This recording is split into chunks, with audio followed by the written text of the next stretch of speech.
the challenges that we face are which side of the screen are we having this debate? Are we having it on the side of the consumer, or are we having it on the side of the industry? On the side of the consumer, they see a screen. It may be close to them, it may be far away, it may be big, it may be small.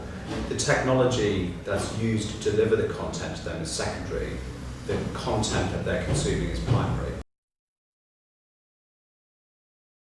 As yet, we have no proven commercial model for the use of TV content delivered by a broadband platform.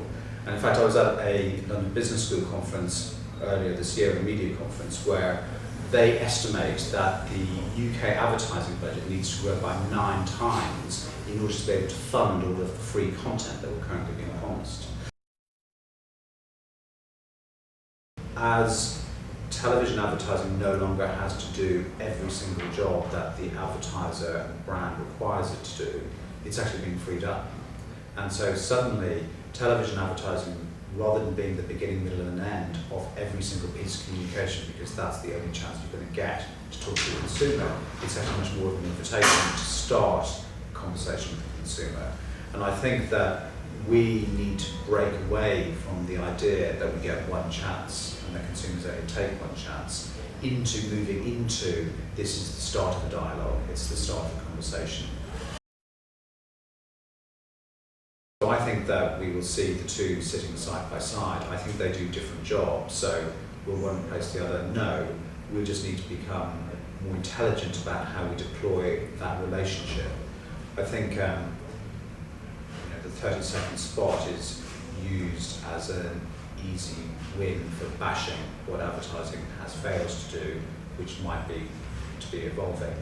But the fact is, it does something in the past, and it will do something in the future, and it needs to evolve and it needs to change. And we need to allow it to do that, and advertisers need to allow it to do that.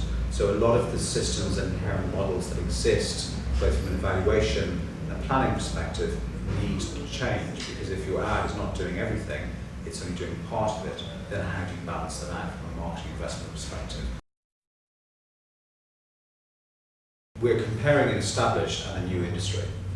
I think if you look at the number of IPA effectiveness case studies as published by the IPA, most of the television case studies had significant investment in econometric modelling, where the absolute return on investment for investments made by brands is very clear.